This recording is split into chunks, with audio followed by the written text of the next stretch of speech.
Students of class 6, I am going to complete your last lesson, that is chapter number 15. Chapter name is Air Around Us. Here you will learn about the air and atmosphere, components of airs, and remaining things, usage of air and all.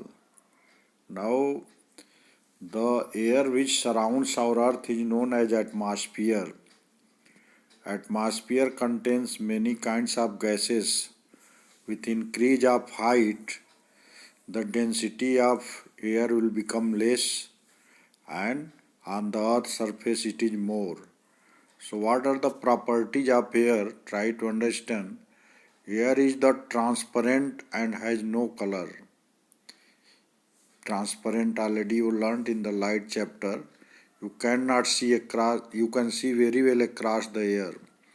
Now clean air is the odorless and it is don't have any odor, any kinds of smell air doesn't have. But once it cross some areas, if the smells are bad, you will pick up from that. If smell are good, it also pick up from that. Now air occupies space and have some weight also.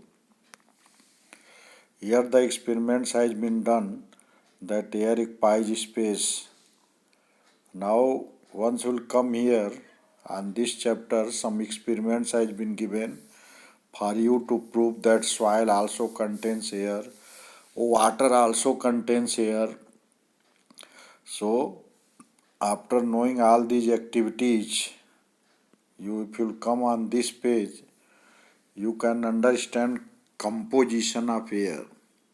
Now air has got 78% nitrogen, 21% oxygen, and in remaining 1% other gases like helium, neon, argon, krypton, xenon, carbon dioxide. Many gases are there in the atmosphere, generally inert gases.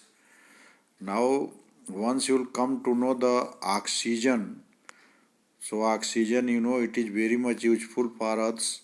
We required oxygen for breathing purposes.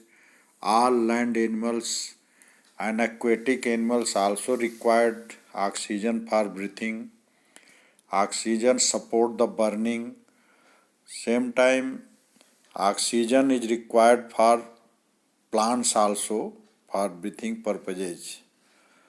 But for making their food, carbon dioxides are needed. Some aquatic animals you can see here, they have got gills. Fishes got gills, by that they can breathe. Now the earthworm, it has got its moist skin, from there it start breathing, which is the air mixed with the soil. Now some fishes like big fishes, whale and all, those lives in the water, they have got blow holes on top of their nose. So within 5 to 10 minutes they will come out from water for breathing, again they will go inside. Now living organism like plants, some plants are there, their roots are coming out for breathing purposes, especially mangrove plants which grow nearly in the some marshy areas. Once you will come here, so you can understand the oxygen cycle, because everybody required for breathing purposes oxygen. So there should not be any shortage of oxygen in the atmosphere. For nature already managed for this. Now whatever we are taking oxygen, and after that we are leaving carbon dioxide. That carbon dioxide taken by the plants for preparing their food with the process of photosynthesis. And in photosynthesis process, they are making their food and releasing oxygen for that. So this cycle of oxygen and carbon dioxide will continue in nature. So it will not feel any shortage of oxygen. They are just equalized together. So we have got sufficient oxygen to breathe. So this much is enough for today. Second part of this lesson I will tell you later on. Thank you.